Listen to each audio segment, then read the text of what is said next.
Você já foi colocado no local e teve que explicar sua fé. Talvez um amigo, um colega de trabalho ou mesmo um estranho tenha perguntado se Deus é real, por que há tanto sofrimento ou por que você deve acreditar em Jesus quando há tantas religiões. Esses momentos podem ser difíceis, mesmo para o crente mais forte. Mas aqui está a verdade: como seguidores de Cristo, não somos apenas chamados para acreditar. Também somos chamados para estar prontos para responder. A Bíblia nos diz em 1 Pedro 3. 15 Santificou o Senhor Deus em seus corações e sempre esteja pronto para a defesa a todos que lhe pedem uma razão para a esperança que está em você com mansidão e medo. Não se trata de ganhar argumentos, trata-se de ficar firme em um mundo cheio de dúvidas, distorções e distrações. Vivemos em uma época em que o cristianismo é constantemente questionado, seja nas salas de aula, nas mídias sociais ou em conversas pessoais. Sejamos honestos, nem todo cristão se sente equipado para responder. É por isso que é imperativo levar esses desafios a sério. Como o apóstolo Paulo nos lembra em Colossenses 4:6, nosso discurso deve sempre ser gracioso e temperado com sal, para que possamos saber como responder a cada um. Nossa fé não deve ser mantida para nós mesmos, deve ser compartilhado. Para fazer isso de maneira eficaz, precisamos de mais do que apenas paixão, precisamos de entendimento bíblico e sabedoria espiritual. Antes de mergulharmos nessas 5 questões difíceis, há 3 coisas principais que todo cristão deve fazer. Lembre-se disso: o amor é essencial para a eficácia. Se respondermos sem graça, corremos o risco de afastar as pessoas em vez de aproximá-las. Nossa fé é construída sobre a palavra de Deus, não a sabedoria humana. Contar com a lógica e a filosofia por si só é tentador, mas nossa autoridade final deve sempre ser as Escrituras. Nem todas as perguntas são feitas de boa fé. Algumas pessoas realmente buscam a verdade, enquanto outras apenas querem desafiá-la e miná-la. Devemos discernir a diferença. Você está pronto? Hoje, estamos enfrentando algumas das perguntas mais difíceis que os cristãos enfrentam. Essas perguntas testam nossa fé, desafiam nossas crenças e exigem respostas bíblicas reais. Este é um vídeo importante. Não perca um segundo disso. Assista até o final. Se esta mensagem ressoar com você, dê um polegar para o vídeo para que possa alcançar mais pessoas. Vamos começar. Pergunta 1. Por que você é cristão e por que devo acreditar? A crença é uma das decisões mais profundamente pessoais e de mudança de vida que uma pessoa pode fazer. Definindo as escolhas que uma pessoa pode tomar formas da maneira como vemos o mundo, como respondemos ao sofrimento e ao que nos apegamos em tempos de incerteza. Para mim, o cristianismo não é apenas um sistema de crenças, é a base da minha vida, a lente pela qual vejo tudo e a fonte da minha esperança. Sou cristão porque encontrei a verdade de Jesus Cristo de uma maneira que não deixa espaço para dúvidas. Todos devem lidar com a verdade porque ela carrega um significado eterno. Sou cristão porque estou convencido de que Deus existe e se tornou conhecido através de sua palavra. A complexidade e a beleza da própria criação apontam inconfundivelmente a um Criador. O design intrincado do universo, a precisão das leis da física, a ordem da natureza, todas essas coisas declaram que não são o produto da chance aleatória. Salmo 19.1 afirma que os céus declaram que a glória de Deus e o firmamento mostra sua obra.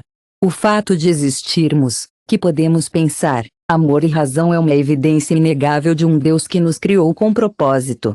No entanto, a crença apenas em Deus é insuficiente. Muitos reconhecem a existência de um poder superior, mas que a crença por si só não responde às perguntas mais profundas da vida: por que estamos aqui? Qual é o nosso propósito? O que acontece depois que morremos? Jesus Cristo é o único que pode responder a essas perguntas. A Bíblia não é apenas sobre filosofias abstratas ou princípios morais. É sobre um Salvador vivo, um Deus que entrou na história, que assumiu a carne humana e que andou entre nós. O cristianismo não é sobre o homem tentando alcançar a Deus. É sobre o Deus chegar ao homem. É isso que separa o cristianismo de qualquer outra visão de mundo em João 14:6 Jesus declarou: Eu sou o caminho, a verdade e a vida. Ninguém vem ao Pai, exceto através de mim. Eu acredito em Jesus porque sua vida, morte e ressurreição são o mais bem e Jesus é o caminho, a verdade e a vida. Ninguém vem ao Pai, exceto através de mim. Eu acredito em Jesus porque sua vida, morte e ressurreição foram os eventos mais bem documentados e que mudam o mundo em history. A evidência para a ressurreição de Cristo é esmagadora. Relatos de testemunhas oculares, registros históricos e a transformação radical de seus discípulos apontam para a inegável realidade de que Jesus ressuscitou dos mortos. Os homens que já tiveram medo, que o abandonaram em sua prisão, de repente se tornaram pregadores destemidos dispostos a morrer pela verdade que proclamaram. Ninguém morre por algo que eles sabem ser uma mentira. A convicção deles não se baseava em um sentimento, mas no que eles haviam visto com seus próprios olhos. Paulo confirma isso em 1 Coríntios, capítulo 5.6, afirma claramente que Jesus apareceu a mais de 500 pessoas imediatamente após sua ressurreição. A ressurreição é a pedra angular do cristianismo e, se for verdade, tudo o que Jesus disse também deve ser verdadeiro. Além da evidência histórica, sou cristão porque encontrei pessoalmente o poder de Deus. A Bíblia não é apenas um livro antigo, é a palavra viva de Deus. Isso mudou meu coração, reformulou meus desejos e me deu paz que o mundo não pode oferecer. O mundo oferece felicidade temporária, mas o cristianismo oferece esperança eterna incomparável. Quando enfrentei incerteza, as promessas de Deus nunca falharam. Quando luto com dúvidas, sua presença foi inegável. O cristianismo não é apenas algo que acredito em minha mente, é algo que experimentei em minha alma. Muitas pessoas hesitam em acreditar porque se sentem indignas ou incapazes de atender aos padrões do cristianismo. Mas a beleza do Evangelho é que não se trata do que podemos fazer, é sobre o que Cristo já fez. Romanos 5, o amor de Deus por nós é claro, ele demonstrou isso através da morte de Cristo por nossos pecados. O cristianismo não se trata de tentar ganhar o favor de Deus. Trata-se de aceitar o dom da graça através de Jesus Cristo. Ninguém está além do seu alcance, ninguém está muito longe. O convite do Evangelho está aberto a todos, independentemente de erros, falhas ou dúvidas anteriores. Outra razão pela qual sou cristão é que nada mais explica a condição humana tão completamente. O mundo está quebrado. O mal existe. O sofrimento é real. Nenhum outro sistema de crenças explica essa realidade como o cristianismo. A Bíblia explica por que o mundo é como é por causa do pecado e também oferece a única solução verdadeira, redenção através de Jesus. Outras visões do mundo nos dizem para procurar respostas, mas o cristianismo nos diz a verdade. Não podemos nos salvar. Deixado para nossos esforços, nunca seremos bons o suficiente. Mas o Evangelho é a resposta. Jesus viveu a vida perfeita que não podíamos viver e pegou o castigo que merecíamos, oferecendo salvação livremente a todos que acreditariam. Alguns rejeitam o cristianismo porque o associam à hipocrisia ou pessoas julgadoras. Mas o cristianismo não é definido pelas falhas daqueles que afirmam segui-lo, é definido pelo próprio Cristo. As pessoas podem falhar, mas Jesus nunca o faz. É um erro julgar a verdade do cristianismo pelas ações daqueles que afirmam segui-lo. É um erro julgar a verdade do cristianismo com base no fracasso de alguns médicos. A realidade de quem Jesus está separado das falhas daqueles que o seguem. Eu acredito no cristianismo porque não é fácil. Seguir Cristo requer rendição, fé e obediência. Isso nos chama para negar a nós mesmos, pegar nossa cruz e segui-lo. Prefiro seguir a verdade, mesmo quando for difícil, do que viver uma vida confortável.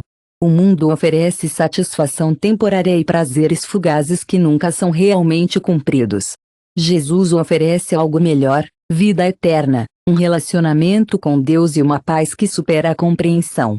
Sou cristão porque sei a verdade de Jesus Cristo. Afinal, sua presença na minha vida é inegável, e nada mais fornece esperança real para esta vida e na próxima. Eu acredito que você deveria acreditar também. Não é o medo que impeça as pessoas de adotarem a tradição, é a verdade. Jesus Cristo é quem ele alegou ser, como comprovado por sua ressurreição. Seu amor é real, e ele oferece salvação a todos que o receberão. A escolha é sua, mas a verdade permanece. Jesus é o caminho, a verdade e a vida. Ninguém vem ao Pai, exceto através dele. Pergunta 2. Por que o cristianismo é o único caminho para Deus? E as pessoas de outras religiões ou aquelas que nunca ouviram?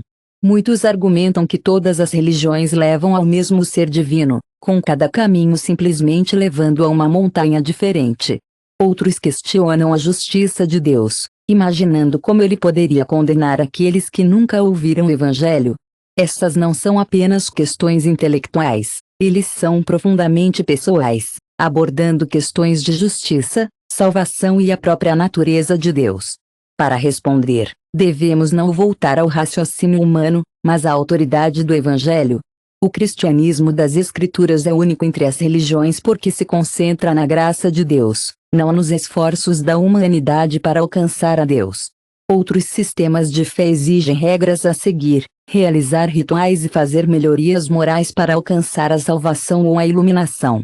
O cristianismo, por outro lado, enfatiza que a salvação é inteiramente a graça de Deus, não algo que podemos ganhar ou alcançar.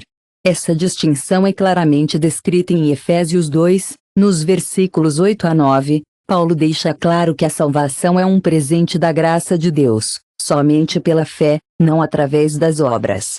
Nenhum outro sistema religioso oferece esse tipo de garantia. A salvação depende não de nossa justiça, mas da justiça perfeita de Cristo. A exclusividade do cristianismo está enraizada nas palavras de Jesus em João 14. 6. Ele declara: Eu sou o caminho, a verdade e a vida. Ninguém vem ao Pai, exceto através de mim. Isso não é uma alegação de que o cristianismo é simplesmente um caminho para Deus entre muitos. É uma declaração de que é a única maneira. Jesus não se apresenta como um guia mostrando pessoas diferentes caminhos possíveis para Deus. Ele afirma ser o caminho. Ele não apenas fala a verdade. Ele se declara a verdade. Ele não apenas oferece um caminho para a vida. Ele é a vida. Se Jesus é quem ele é, então ele é todas essas coisas. Ele afirma que outros caminhos finalmente levam a becos sem saída.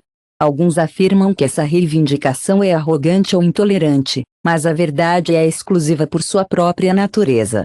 Se duas crenças se contradizem, as duas não podem estar certas. Se Jesus é verdadeiramente o Filho de Deus, como afirmou, qualquer ensino que nega a sua divindade ou oferece outra maneira de salvar deve ser falsa. Os primeiros cristãos entenderam isso bem, e é por isso que Pedro proclamou ousadamente em Atos 4, não há salvação em nenhum outro nome sob o céu. A mensagem do cristianismo sempre foi de exclusividade. Isso não ocorre porque os cristãos procuram excluir, mas porque Cristo sozinho é suficiente para salvar. Isso levanta a difícil questão de saber se é salvação em qualquer outro nome. É essencial abordar a questão daqueles que não estão familiarizados com Jesus. Se a fé em Cristo é o único caminho para a salvação, isso implica que aqueles que nunca encontraram o Evangelho são inerentemente condenados? Para abordar isso, devemos primeiro reconhecer uma verdade fundamental: Deus é justo e nunca é injusto. Deuteronômio 32. 4 declara que ele é a rocha, seu trabalho é perfeito, pois todos os seus caminhos são justiça. Um Deus da verdade sem injustiça, justo e vertical é ele. Quaisquer que sejam as conclusões que tiramos, devemos começar com a garantia de que Deus faz o que é certo. As Escrituras ensinam que Deus se revelou a todas as pessoas de duas maneiras primárias, através da criação e consciência, como declarado em Romanos 1. 4 declara que ele é a rocha, seu trabalho é perfeito e todos os seus caminhos são justos. Um Deus da verdade, sem injustiça, justo e vertical é ele. Quaisquer que sejam as conclusões que tiramos, devemos começar com a garantia de que Deus faz o que é certo. As Escrituras ensinam que Deus se revelou a todas as pessoas de duas maneiras primárias, através da criação e consciência. Em Romanos 1, 2 Paulo afirma: desde a criação do mundo, seus atributos invisíveis são vistos, sendo entendidos pelas coisas que são feitas, até seu poder eterno e divindade, para que não sejam sem desculpa. A própria natureza declara a existência de um Criador. A beleza dos céus, A complexidade da vida e a ordem e o design do universo apontam para um Deus que é real, poderoso e digno de adoração. Mas além da criação, Deus também colocou sua lei moral no coração de todas as pessoas. Romanos 2:15 afirma claramente que aqueles que não têm a lei escrita ainda têm a obra da lei escrita em seus corações, pois sua consciência urso testemunha não tem conhecimento de Deus. Toda cultura, por mais remota que tenha um senso de certo e errado, uma compreensão da justiça e da moralidade que reflete a natureza do Deus que os criou. Embora nem todos tenham ouvido o Evangelho, ninguém está realmente sem conhecimento de Deus. As pessoas rejeitam não apenas a falta de informação, mas a revelação que já lhes foi dada. Como Paulo explica em Romanos 1:21, eles conheciam Deus, mas não o glorificaram ou agradeceram. Em vez disso, eles estavam feudal, seus corações escurecidos pela tolice. O problema não é ignorância, mas rejeição. Aqueles que realmente buscam a verdade e respondem a revelações serão levados a mais verdade. Ao longo da história, Deus orquestrou eventos que se revelam àqueles que realmente fome por Ele. 21 Embora eles conhecessem a Deus, não o glorificaram como Deus nem foram gratos, mas se tornaram feudais em seus pensamentos e seus corações tolos foram escurecidos. O problema não é ignorância, mas rejeição. Aqueles que realmente buscam a verdade e respondem à revelação dada a eles serão levados a mais verdade ao longo da história. Deus orquestrou eventos, enviou missionários e até se revelou de maneiras extraordinárias para aqueles que realmente fome por Ele. No entanto, isso não significa que a ignorância é uma maneira de salvação. Se as pessoas pudessem ser salvas simplesmente nunca ouvindo o Evangelho, as missões e o evangelismo ficariam sem sentido. E, no entanto, Jesus ordena que seus seguidores em Mateus 28:19 sejam, portanto, e faça discípulos de todas as nações. A urgência da grande comissão existe precisamente porque Cristo é a única maneira. Se as pessoas pudessem ser salvas através da sinceridade, boas intenções ou devoção a outra religião, a cruz seria desnecessária. O fato de Jesus ter sofrido e morrer prova que não há outro meio de salvação. Se houvesse outra maneira, Deus não teria sacrificado seu Filho. É por isso que a questão da exclusividade do cristianismo não deve nos tornar defensivos, deve nos motivar a agir. A realidade de que Cristo é a única maneira deve inspirar uma paixão para torná-lo conhecido. Não devemos ver essa verdade como uma barreira, mas como um convite para receber as boas novas para aqueles que nunca ouviram, para compartilhar a esperança que é encontrada somente em Cristo. O fato de Deus nos ter dado o privilégio de ser seus embaixadores mostra seu coração pelos perdidos, como declarado em 2 Coríntios 5:20. Paulo escreve: somos embaixadores de Cristo, como se Deus estivesse implorando através de nós. Nós imploramos você em nome de Cristo, ser reconciliado a Deus. A mensagem do cristianismo é exclusiva, mas seu convite é universal. O cristianismo não é muito estreito, a questão é se aceitaremos ou rejeitaremos a verdade. Jesus fez um caminho onde não havia como. Ele preencheu a lacuna entre a humanidade pecaminosa e um Deus santo está no centro da discussão. Deus oferece salvação livremente a todos que a receberão. A questão não é sobre as muitas maneiras de Deus. A questão é sobre se nos humilharemos a chegar pela única maneira que Ele forneceu. A pergunta 3 é sobre o Natal. É um feriado pagão todos os anos, quando 25 de dezembro se aproxima. Um debate familiar ressurge. O Natal está um feriado cristão ou está enraizado nas tradições pagãs? O Natal não tem nada a ver com Cristo. É uma reembalagem dos antigos festivais de solstício de inverno. Outros acreditam que é uma celebração biblicamente sólida do nascimento de Jesus. Com tantas alegações conflitantes, os cristãos devem abordar essa questão com consciência histórica e discernimento bíblico. A primeira e mais crucial coisa a entender é que a Bíblia não nos ordena a celebrar o Natal, mas não se confundem, não especifica a data exata do nascimento de Jesus. Isso não significa que a comemoração da encarnação de Cristo esteja errada. Ao longo das Escrituras, O povo de Deus muitas vezes reserva tempos especiais para se lembrar de suas obras, mesmo quando esses tempos não eram explicitamente exigidos. Por exemplo, em Ester, capítulo 9, os judeus estabeleceram a festa de Purim para lembrar sua libertação da destruição. Em João 10, o próprio Jesus participou da festa da dedicação, Hanuca, um festival não comandado no Antigo Testamento. Isso mostra claramente que deixar de lado um dia para lembrar a intervenção de Deus na história não é inerentemente inadequado. Grande parte do argumento contra o Natal, sendo um feriado cristão, vem de suas conexões históricas com o Festival Romano ou da Saturnalia, e outras celebrações do solstício de inverno são antecedentes históricos do Natal. A Saturnalia, observada no final de dezembro, foi marcada pela festa, doação de presentes e ferrymaking. Alguns afirmam que os primeiros cristãos apenas cristianizaram este festival, reaproveitando para celebrar o nascimento de Jesus. No entanto, a história conta uma história mais complexa. Os primeiros registros vinculam 25 de dezembro ao nascimento de Cristo, que remonta ao segundo e terceiro séculos. Muito antes do cristianismo ter influência política em Roma, teólogos como Epicteto e Agostinho referenciado em 25 de dezembro como uma data reconhecida por alguns crentes como o nascimento de Cristo, com base no raciocínio teológico, em vez de registros definitivamente vinculados em 25 de dezembro ao nascimento de Cristo. Muito antes de o cristianismo exercer influência política em Roma, teólogos como Epicteto e Agostinho mencionaram 25 de dezembro como uma data reconhecida por alguns crentes como o nascimento de Cristo, com base no raciocínio teológico, em vez de uma tentativa de adotar costumes pagãos. Uma das razões pelas quais os primeiros cristãos podem ter escolhido essa data está enraizada em um conceito judeu conhecido como Eid integral, que sugeriu que os profetas morriam na mesma data em que foram concebidos. Alguns primeiros cristãos acreditam que Jesus foi concebido em 25 de março, no mesmo dia em que se associam à sua crucificação. O raciocínio por trás da decisão de adotar esta data é claro. Alguns cristãos primitivos acreditavam que Jesus foi concebido em 25 de março, no mesmo dia em que se associaram à sua crucificação.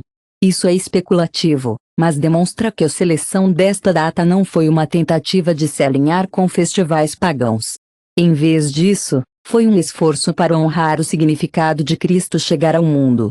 Embora os elementos das tradições pagãs possam ter existido nessa época do ano, a verdadeira questão é se a origem de uma tradição determina automaticamente seu significado. A Bíblia ensina que objetos e práticas não são inerentemente pecaminosos. É como eles são usados e o que eles representam que importa. O apóstolo Paulo aborda isso em seus escritos. 1 Coríntios 8 afirma claramente que, embora alguns viram o sacrifício de alimentos aos ídolos como contaminados, outros reconheceram que os ídolos eram impotentes e que a comida em si não era pecaminosa. O texto conclui sem ambiguidade que os crentes devem agir de amor, evitar obstáculos desnecessários e reconhecer que, 1 Coríntios 8 afirma claramente que, enquanto alguns viram o sacrifício de alimentos aos ídolos como contaminados, outros reconheceram que os ídolos eram impotentes e que a comida em si não era pecaminosa. Os crentes devem agir de amor, evitando obstáculos desnecessários, além de reconhecer que todas as coisas pertencem a Deus. O mesmo se aplica ao Natal. Se a consciência de um crente os condena de que celebrar o Natal está errado, eles devem se abster. No entanto, se eles consideram isso uma oportunidade de glorificar a Cristo, refletir sobre seu nascimento e proclamar o Evangelho, pode ser um testemunho poderoso. Paulo reforça isso em Romanos 14, 5-6, afirmando: uma pessoa estimula um dia acima do outro, outra estima todos os dias.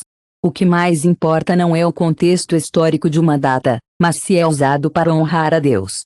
Os críticos geralmente apontam para os costumes, árvores, luzes e presentes de Natal como evidências adicionais de influência pagã. Embora seja verdade que certas tradições de inverno antecedem o cristianismo, os significados por trás deles mudaram com o tempo. Uma árvore de Natal em um lar cristão hoje não representa a mesma coisa que pode ter significa. É claro que a temporada de Natal é simplesmente uma decoração que pode ser usada para apontar para as verdades espirituais. Jesus costumava usar objetos físicos em seus ensinamentos, como lâmpadas, pão e vinho.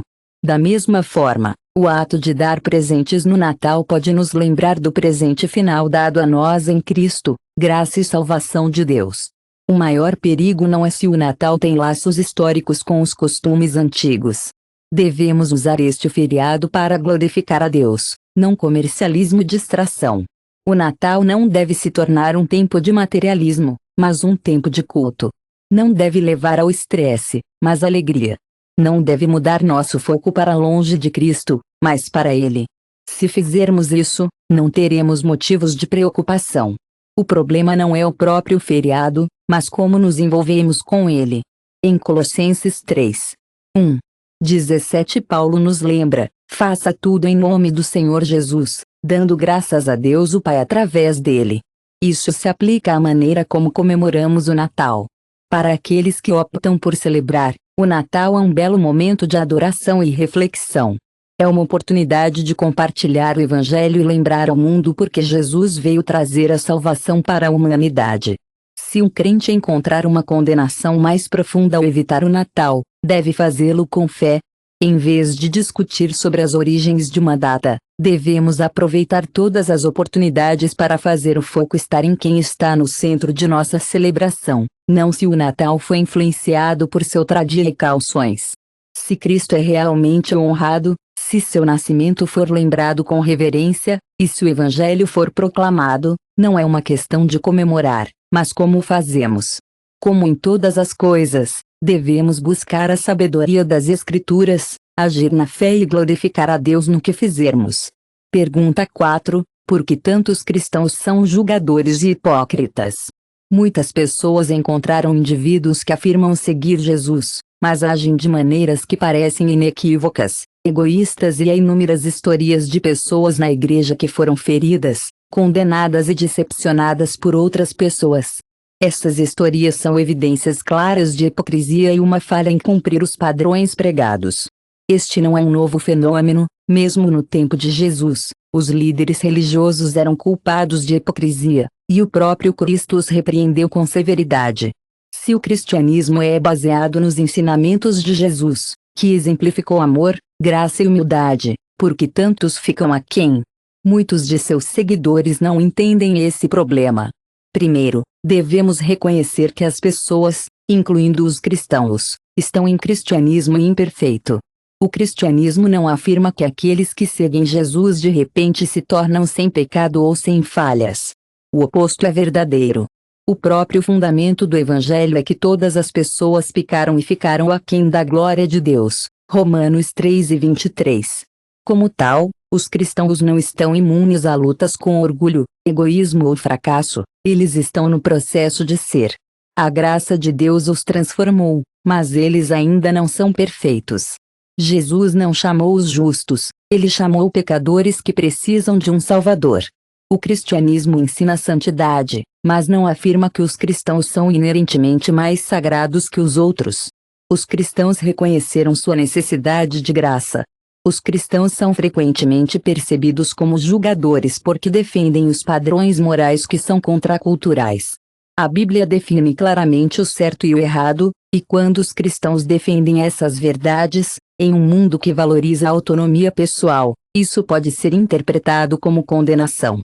Qualquer afirmação da verdade absoluta pode parecer julgamento. No entanto, a Bíblia ordena que os crentes permaneçam firmes na verdade, ao mesmo tempo em que demonstram amor.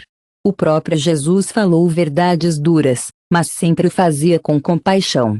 Em João 8, quando uma mulher apanhada em adultério foi trazida diante dele, ele não tolerou seu pecado nem a condenou com severidade. Em vez disso, ele disse a ela para ir. É imperativo parar de pecar e perdoar os outros.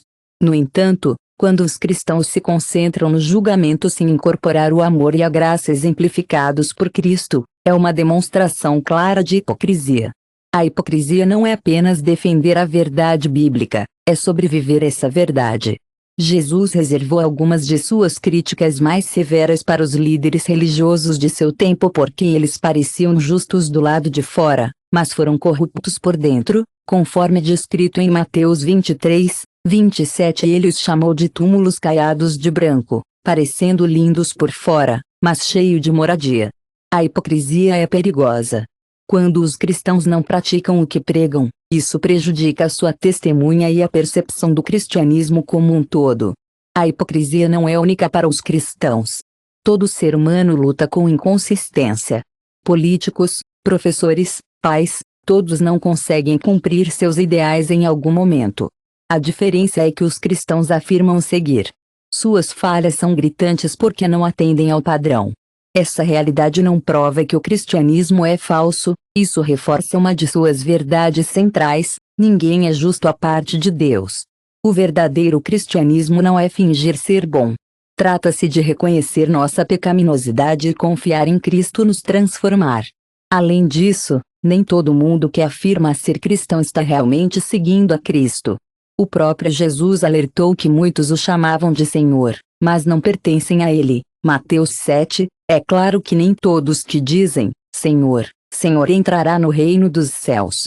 Somente aqueles que fazem a vontade de meu Pai no céu é a graça. São.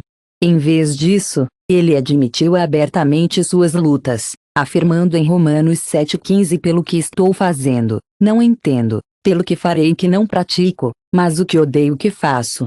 Essa honestidade é um modelo para todos os crentes. Em vez de fingir ser melhor do que os outros, os cristãos são chamados a andar de humildade, reconhecendo que são salvos apenas pela graça. Para aqueles que foram feridos por cristãos julgadores ou hipócritas, é importante lembrar que as pessoas falham, mas Cristo nunca. A imperfeição humana não nega a verdade do Evangelho. As ações dos seguidores falhos não devem ser confundidos com o caráter do próprio Jesus. Ele é o padrão, e chama seu povo a não se orgulhar ou condenar, mas a amar, verdade e humildade. O cristianismo não se trata de apresentar uma imagem perfeita, mas sobre apontar para um Salvador perfeito. Siga a Cristo. Crescer em graça. Admita suas falhas. Estender aos outros a mesma misericórdia que você recebeu.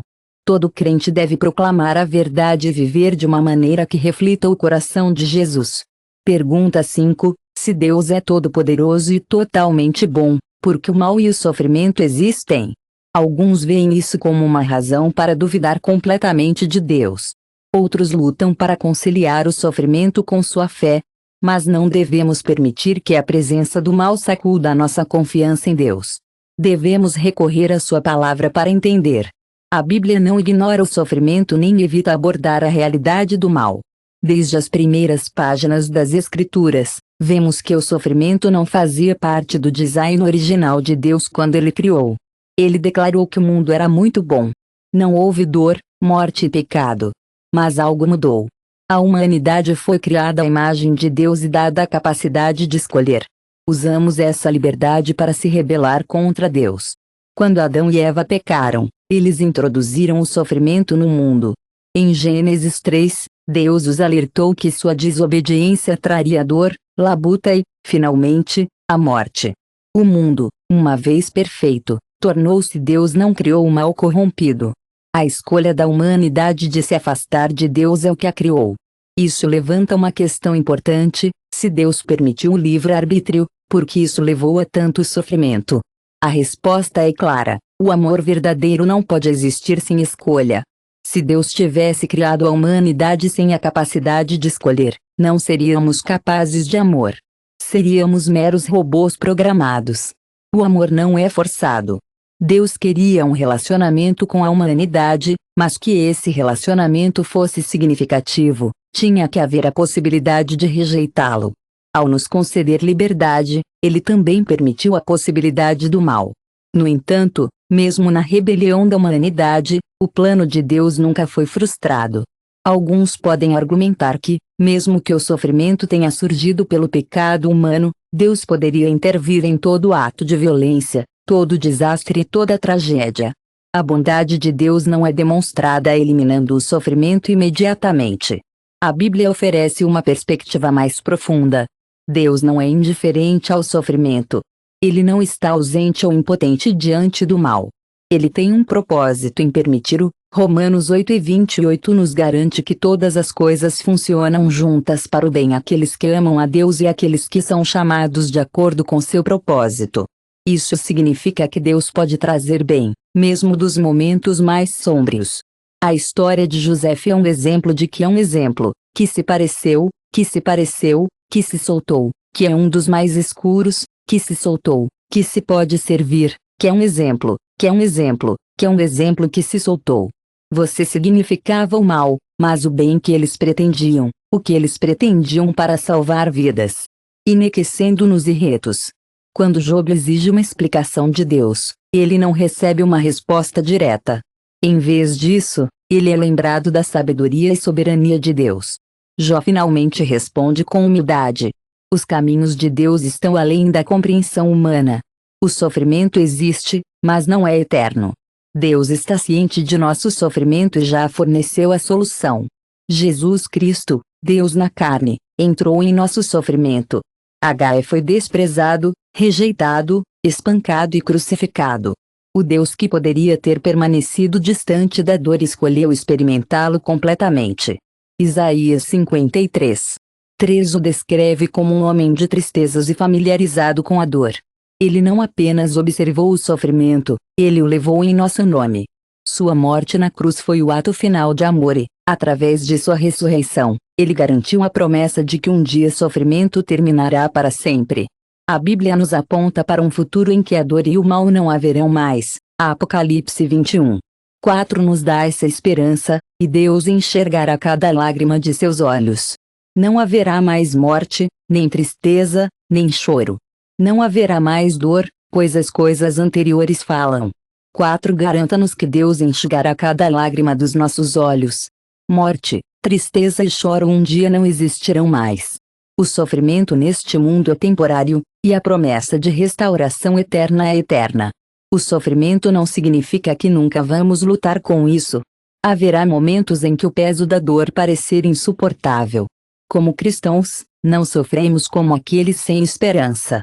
Nós nos apegamos à garantia de que nosso sofrimento não tem sentido. Sabemos que Deus está presente em nossa dor e que um dia Ele tornará todas as coisas novas. Até que esse dia chegue, sabemos que o sofrimento tem significado e confiamos que Deus está presente em nossa dor. Vivemos pela fé, sabendo que Deus é bom, mesmo no sofrimento. Pergunta bônus: como você pode acreditar em milagres e na Bíblia quando a ciência os contradiz?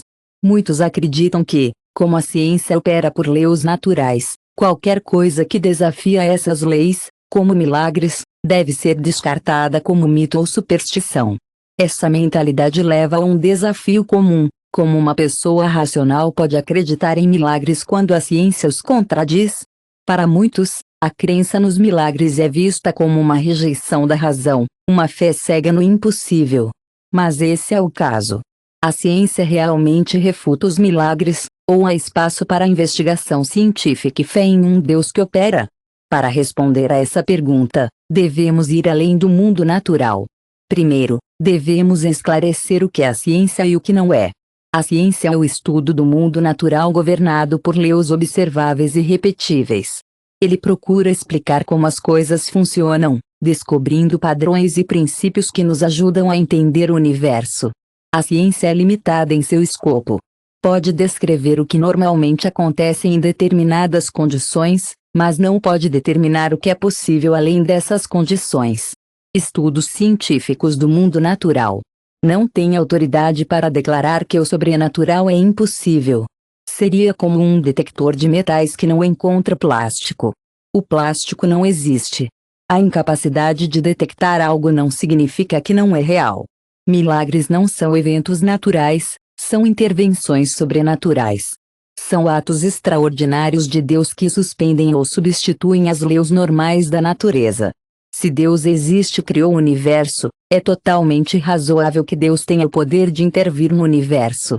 As leis da natureza não são barreiras a Deus, eles são simplesmente as maneiras usuais pelas quais Deus governa o mundo.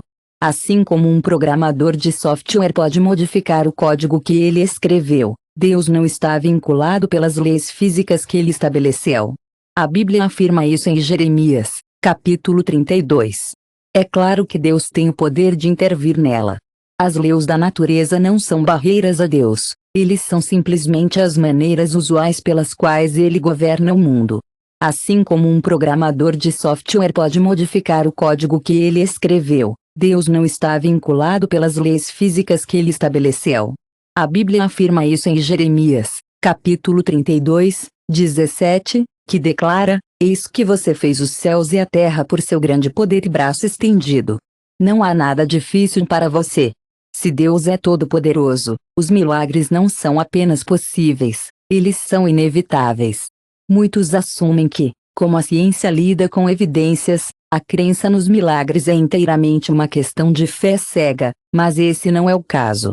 Mesmo na ciência, a crença é baseada em evidências, não apenas na experiência pessoal. Ciência histórica, como arqueologia e investigação forense, dependem do testemunho ocular, registros escritos e artefatos físicos para determinar o que aconteceu no passado. O mesmo padrão se aplica a milagres.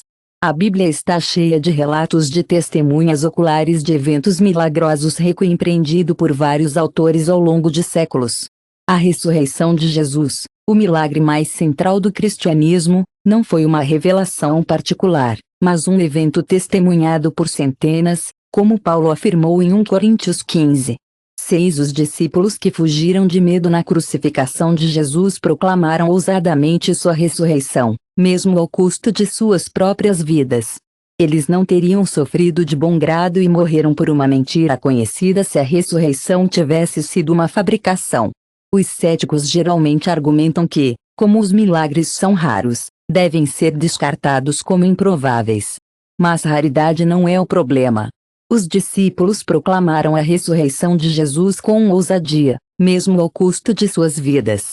Eles não teriam sofrido e morreram por uma mentira se a ressurreição tivesse sido uma fabricação.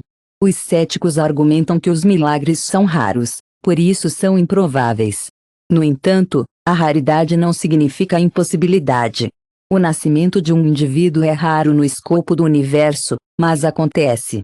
A formação de um arco-íris sob condições específicas é incomum, mas é real.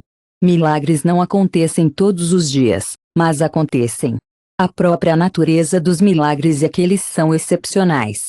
Eles desafiam o curso comum dos eventos. Se o fizessem, não seriam reconhecidos como milagres.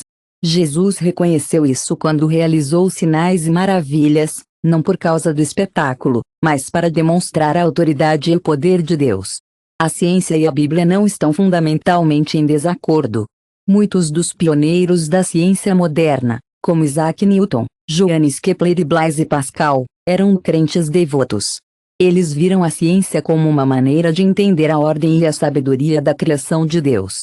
Eles não viram ciência e fé como forças opostas, mas como verdades complementares. As próprias leis da natureza apontam para um designer. O universo preciso e ajustado é a prova de uma inteligência superior. Pioneiros da ciência moderna como Isaac Newton, Johannes Kepler e Blaise Pascal eram crentes devotos. Eles viram a ciência como uma maneira de entender a ordem e a sabedoria da criação de Deus. A ciência e a fé não eram vistas como forças opostas, em vez disso, eles eram vistos como verdades complementares. As leis da natureza, o ajuste preciso do universo, a complexidade da vida e a ordem encontrada na criação testemunham um Criador inteligente. Salmo 19. Salmo 19. 1 declara que os céus declaram a glória de Deus e o firmamento mostra sua obra. A ciência, quando entendida corretamente, não refuta Deus, isso revela. A questão real não é se os milagres são possíveis, mas se alguém está disposto a reconhecer que a realidade se estende além do que a ciência pode medir. Aqueles que rejeitam milagres geralmente o fazem não por causa da prova científica, mas por causa de um compromisso filosófico com o naturalismo, a crença de que apenas causas naturais existem. Esta não é uma conclusão tirada da própria ciência, mas uma suposição imposta a ela. Se alguém começa com a crença de que os milagres não podem acontecer, nenhuma quantidade de evidência nunca é suficiente para provar que existe um Deus sobrenatural. Milagres não são anomalias aleatórias, são sinais apontando para o plano redentor de Deus. Todo milagre serve a um propósito, revelando o poder, o amor. Milagres não são anomalias aleatórias, eles apontam para o plano redentor de Deus. Todo milagre serve a um propósito, revelando o poder, o amor e a autoridade de Deus. Os milagres de Jesus não foram realizados para entretenimento, eles eram atos de compaixão, demonstrações de verdade divina e cumprimentos de profecia.